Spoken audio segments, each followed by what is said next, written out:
Oke, sekarang hadis yang ke-18, tapi sebelum itu kita subscribe dulu. Target sampai 1000 subscribe ya. Karena hadisnya agak lumayan panjang, jadi kita baca terjemahnya saja. Hadis dari sahabat Aisyah radhiyallahu anha menceritakan bahwa Rasulullah shallallahu alaihi wasallam selalu memerintahkan para sahabatnya untuk beramal sesuai kemampuan mereka. Namun ada yang berkata dari kalangan para sahabat, "Wahai Rasulullah, engkau berbeda dengan kami. Allah sudah mengampuni dosamu yang sudah lalu dan juga yang akan datang." Mendengar itu Rasulullah shallallahu alaihi wasallam marah, agak kesal, lalu menegaskan, "Sesungguhnya yang paling bertakwa dan paling tahu tentang Allah itu adalah aku." Oke, jadi di sini Rasulullah itu ingin menekankan sebuah keseimbangan. Jangan memaksakan diri beramal itu di luar daripada kemampuan kita, karena justru bisa membuat itu kita lelah dan justru malah lebih cepat berhenti. Di sini Allah Subhanahu wa taala itu lebih mencintai amal yang berkelanjutan atau konsisten meskipun amalan itu kecil daripada amalnya besar ya tapi hanya sesaat saja tiba-tiba langsung berhenti total. Bahkan Nabi Shallallahu alaihi wasallam sendiri itu meskipun sudah diampuni oleh Allah Subhanahu wa taala tetap tekun beribadah, bukan karena takut dosa tapi juga karena bentuk kesyukuran dan kecintaan kepada Allah Subhanahu wa taala. Sederhananya begini, ada orang yang baru belajar lari gitu kan, bila langsung memaksakan diri untuk lari 20 km maka ia bisa sakit, maka berhenti total dia itu.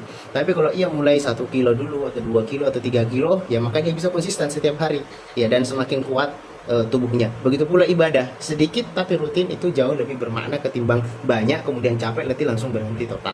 Hadis ini juga sangat relevan dengan kondisi kita yang ada di Indonesia, yaitu kita ini kebanyakan orang Indonesia selalu terjebak pada budaya yang serba instan. Semangat beribadah, semangat sosial, belajar politik itu hanya sebentar saja kemudian hilang. Dulu kita ikut aksi 212 semangatnya luar biasa, sekarang 212 itu redup.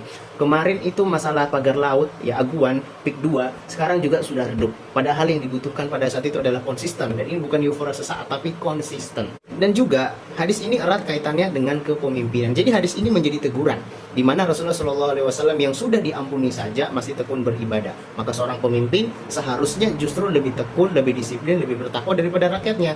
Ibarat kapten kapal, maka dialah kapten kapal ini yang harus paling waspada agar kapal dan semua penumpangnya itu selamat. Jadi hadis ini mengajarkan kita semua untuk beribadah sesuai dengan kemampuan kita dan juga tentu konsisten ya, tidak meremehkan amal kecil, kemudian menjadikan Rasulullah Shallallahu alaihi wasallam sebagai teladan, dan kita sebagai masyarakat Indonesia jika menerapkan hadis ini maka insya Allah akan lebih istiqomah dalam kebaikan, dan pemimpin-pemimpin kita menjadi lebih teladan dalam ketakwaan.